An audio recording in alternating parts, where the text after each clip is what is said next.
Welcome back to another edition of Tomorrow's Vision Now. I'm Big G, your host.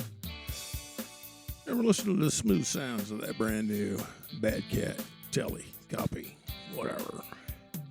It's a Firefly. I like it. Kind of sounds good too. Anyway, what are we doing in the studio today? We're talking about something we said we were going to do, and of course we never did it. We're talking about the Roland JV-1080, the Super JV 64 voice synthesizer. And it has 4 expansion bays in it that you can put these expensive cards in. And some of these cards are like buco expensive. Especially the first card, number 1, I think, is because it's got vintage synths on it. It's really high priced. I think it's running a couple hundred, 250, somewhere in that ballpark. It's just nuts, though. There's a guy on eBay that sells he sells all kinds of, I think it's like, I don't even remember how many gigs it was, but you can download all these samples and stuff from his website there. And I'm not plugging him or anything, but I took all that stuff and was able to come up with all these different sound banks. And there's so many sounds, I don't even know if I'll make it through all the banks in this lifetime. So it's kind of a quick plug for those of you that are kind of thinking about buying some of those JV expansion cards. There's a little pan out view of it a little bit, but I'd say save your money. I mean, this is an awesome machine. It's wonderful. It sounds great. It's got, all the sounds are from the 80s and all that good stuff. But one program in particular that makes this JV so much more and all the capabilities get unleashed in it is by using this little program called MIDI OX. Some may call it MIDI aux. I don't know, whatever your preference is. I don't care. It just works for me. Now, what this does is it gives you the opportunity to load in a whole new set of presets into your user presets at your JV-1080. And that goes, I think, probably for your 2080 and your 5080, all of those JV lines. I'm not sure about the 1010 because I've never had my hands on one of them.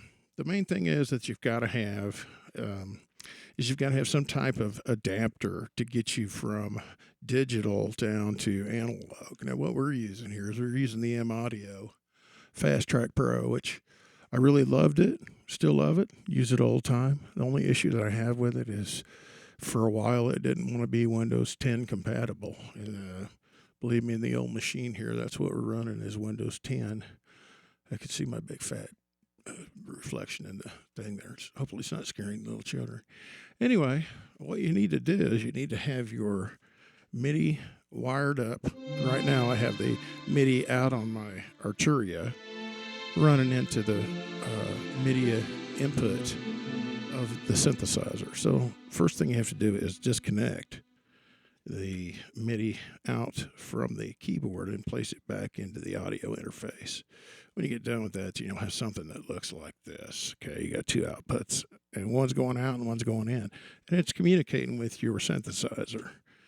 And if you can barely see, down there's a little blue power light down here, but there's also another light that gives you connection so you can see when you're making a MIDI signal going through it. It registers that. All right. So now let's talk about basically you're going to go into actions once you're in the and I'll try to get the screen a little bit tighter shot on that because I got a horrible camera. I know I got no business doing YouTube. Okay, we're going to go up here under actions. You're going to click on actions and you're going to send down here on send. And you're going to say send, well, if your fat finger gets on the right one, sysx file. Okay, and then it's going to bring up the open box. It's going to bring up that display board, which is handy but not necessarily useful here. And my computer's old and slow like me. It's trying to load. Let me see if I can't minimize that. Here it comes, maybe. Wishful thinking. Here it is. Okay, now what it's doing is opening up our folder, and it's looking for the file, the sysx file to load. What I'm trying to tell you here is on my drive, I've got a folder called Roland JV-1080. And I open that up, and that gives me 40 folders. I think maybe more than that. The guy got it off of eBay, and he's still selling them. No, I think it's right at 40.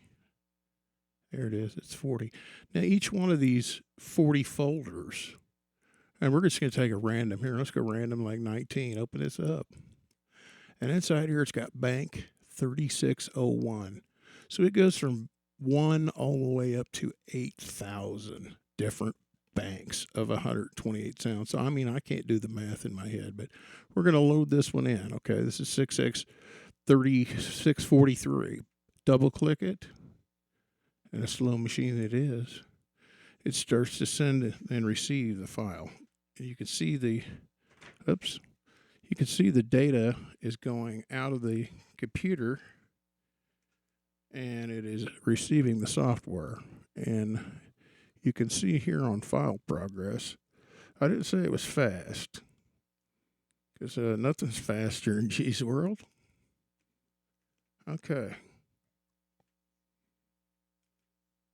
Let's see if we can't steady our camera here. So yeah, what we're doing right now is we're loading in 128 presets into our JV-1080. And they're all, I can tell you right now, this 1080's never had these presets put in her before. Well, you never know. I don't know who was all owned her before, but I know one thing, a JV-1080, you get one today, hang on to it. So I don't know how many more there's going to be. They're just like becoming relics like me. Okay. She's still gone. Making our file progress up there. Sorry about the length of the video. I know this is a short attention span theater. Me being included. Is it time for a break already? Because people that know me know I don't want to work. She's still receiving sounds. And she's about loaded up. All right, once she gets loaded up, she'll tell you everything went well. Okay, everything went well. Doesn't really say anything. So what I'm going to do now is I'm going to reach down here, and I'm going to unplug our MIDI. Let's see. We're going to unplug our MIDI out, because out goes to in. Sometimes it's kind of hard to keep all that stuff straight, especially if you have altered your senses, which we haven't done here yet. I'm so sorry. All right, let's see what we got. All right, let's take a look at some of the, I'm going to lower the camera down here. I told you, we've got a terrible camera, terrible. Okay, maybe we can get stabilization going on here. A little bit of focus. Okay, that looks good. Okay, so this patch is stereo, stereo, stereo. I'm going to go to user and get us into our patch banks. And all right, let's go. Just going to scan through a couple, because I mean we could be here all day.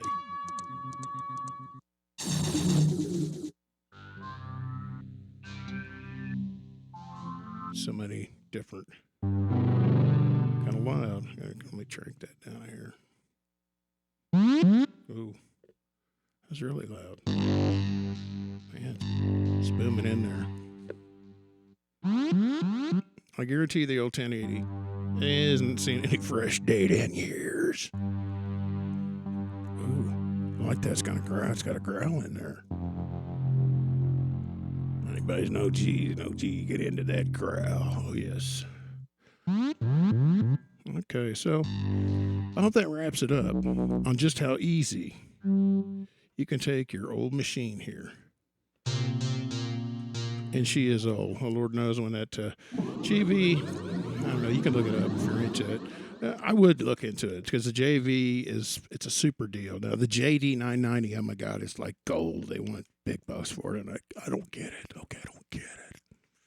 All right, listen, I got to get out of here. I know you guys are busy. Thanks for watching. Peace out.